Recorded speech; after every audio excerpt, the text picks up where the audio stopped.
Curaçao is one of many Dutch islands in the Caribbean. Together with Aruba and Bonaire, they are known as the ABC Islands and less than 50 miles off the coast of Venezuela in South America. The capital city of Willemstad is a pleasant sight when arriving by cruise ship. The city is colourful and clean, with beautiful countryside surrounding it. The city is well organised, with friendly people and friendly officials. We asked directions from more than one official, and they were very helpful.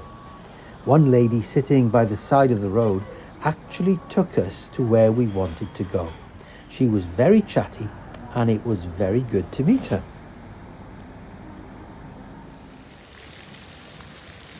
There is lots to see within easy walking distance of the cruise terminal. Right next to the cruise terminal is the Rif Fort shopping centre with restaurants and bars as well as shops.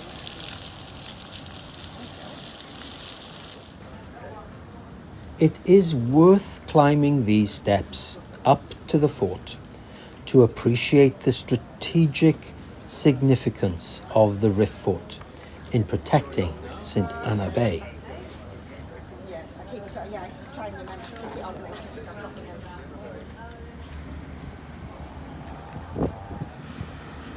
In the distance you can see the pontoon bridge, which links the neighbourhoods of Otrabanda on the left and to the west, and the oldest part of the city, Punda, which is across the bridge.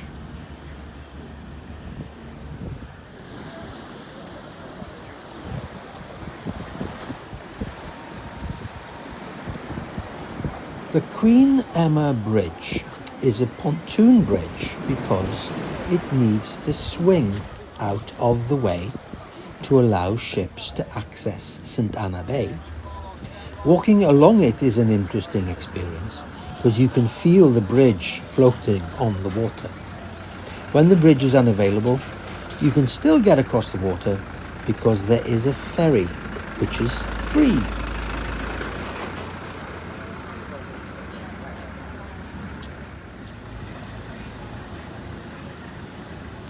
In Punda, there were plenty of shops and plenty of interesting things to see.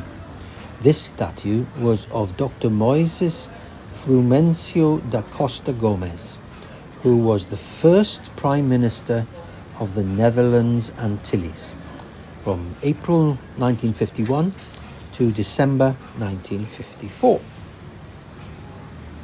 At the end of the main street from the bridge, after a 5-minute walk, you will come to Queen Wilhelmina Park. Many people come for photos and videos next to the blue Curaçao letters and the red Dushi letters, which you can see in the background. Dushi means sweet, but it is more than that. It is part of the national identity of finding sweetness in everything. As you could see, it was quite busy, which is more than you could say of this part of Punda, which is Fort Amsterdam, which has more historical significance, being a UNESCO World Heritage Site, but has restricted access as it houses government offices, and you should book an excursion, which we did not do. One of the most interesting parts of our trip was the Jewish Museum and Synagogue. We were not allowed to film in the museum, but we could in the courtyard and the synagogue itself. The entrance fee was $20, but they don't accept cash. I had to pay by card. The synagogue is the oldest in the Western Hemisphere, which is in continuous use. The sand on the floor was interesting, as were the blue stained glass windows. The Roses restaurant was a nice place to have a drink. Curaçao is part of the Kingdom of the Netherlands, so the main currency is the Netherlands Antillean guilder. However, the US dollar is widely accepted, and that is what we used to pay for everything.